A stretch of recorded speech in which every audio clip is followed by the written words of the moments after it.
Ok, donc nouvelle vidéo, cette fois-ci sur la bobine. Qu'est-ce qu'on peut dire de la bobine? Bah, que c'est un dipôle qui va s'opposer à l'établissement d'un courant dans la branche dans laquelle elle se trouve.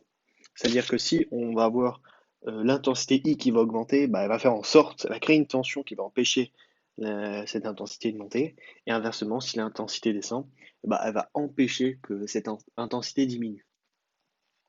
La seule formule à connaître, c'est que la tension est égale à L fois DI sur dt. L étant l'inductance de la bobine qui s'exprime en Henry. Typiquement, une bobine, c'est environ 0,1 Henry. Alors, c'est une moyenne environ. J'allais un petit peu plus vite que pour la vidéo d'avant. Le cas des associations de la bobine, bah, c'est comme pour la résistance, que si on est en série, bah, les bobines elles se somment. Si on est en parallèle, bah, c'est l'inverse de l'inductance qui va se sommer. J'avais déjà expliqué ça dans une autre vidéo. Ensuite, on va pouvoir faire des équations différentielles, encore une fois. Euh, donc déjà, il faut voir un peu un aspect euh, de comment est-ce que fonctionne une bobine. Dans une bobine, il y a une résistance qu'on peut modéliser. Par exemple, ici, là, je l'ai modélisé. Modélisation, ta. On a juste fait sortir la résistance de la bobine. On va voir que ça marche de la même manière que s'il y avait vraiment une résistance finalement. Donc, on voit que en fonction du temps, alors là, on a l'interrupteur K qui est ouvert. Dès que je vais fermer l'interrupteur K, au niveau de la bobine, on va avoir l'intensité qui va augmenter jusqu'à arriver en régime stationnaire. Et une fois qu'on est en régime stationnaire, la bobine va se comporter comme un fil finalement. Donc on voit que ça va augmenter progressivement.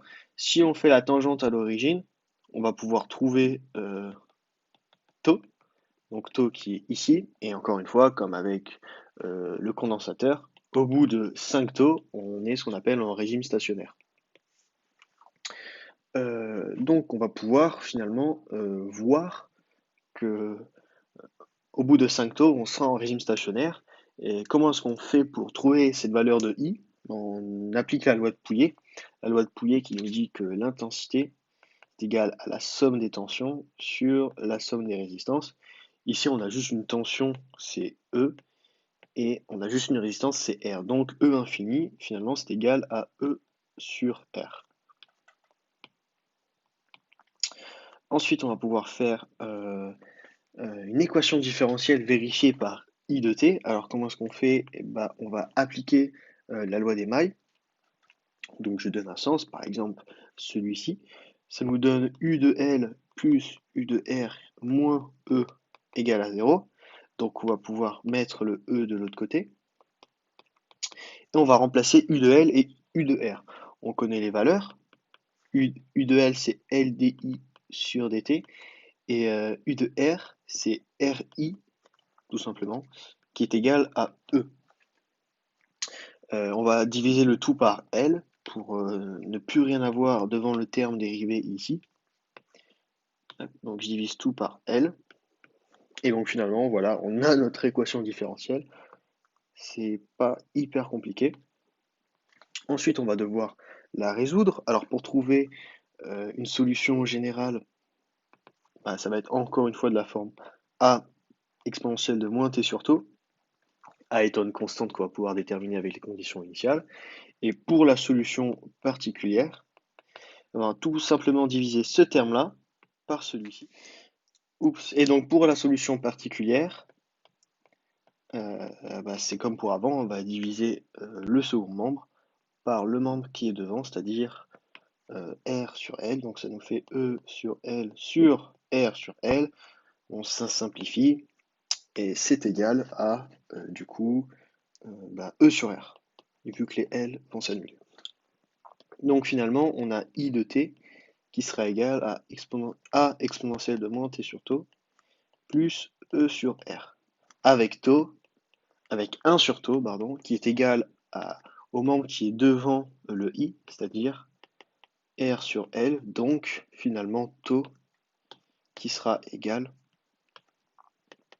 à L sur R, tout simplement. Donc on va poser les conditions initiales. Donc on sait que pour I, quand t est égal à 0, bah, c'est égal à 0. Et que donc forcément, ça c'est égal à A exponentielle de moins t sur tau, avec t qui est égal à 0, donc c'est égal à 1, plus E sur R. Donc finalement, on a A qui est égal à moins E sur R.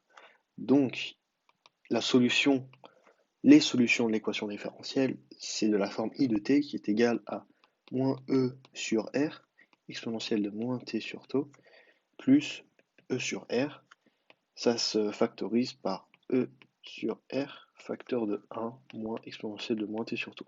On voit que globalement, on a toujours la même forme pour les équations différentielles. Ensuite, on va encore une fois pouvoir faire un bilan énergétique. Donc, on va faire la même façon. On va réappliquer la loi des mailles. Donc, U de L plus UR qui est égal à E. On remplace, ça nous donne LDI sur dt plus RI qui est égal à E. Et on multiplie le tout par I pour avoir une puissance. Parce que là, on a juste de... Ici, c'est des tensions. Donc si on multiplie par I, on sait que la puissance c'est U fois I. Donc on multiplie le tout par I pour avoir E de I qui est égal à LI DI sur dt plus RI carré. Donc finalement là, on obtient la puissance qui est reçue par la résistance et ici la puissance qui est reçue par la bobine. Et ça, c'est la puissance délivrée par le générateur. On va pouvoir multiplier par dt pour avoir cette puissance à un instant dt. Donc ça nous donne EI dt qui est égal à LI DI. Le dt va se simplifier, plus RI carré dt.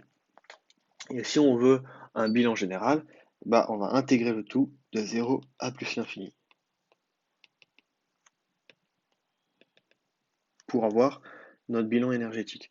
Donc finalement, ici, ce terme-là, ça correspond à l'énergie qui est donnée par le générateur. Si on ne prend pas en compte l'intégrale, c'est un instant dt.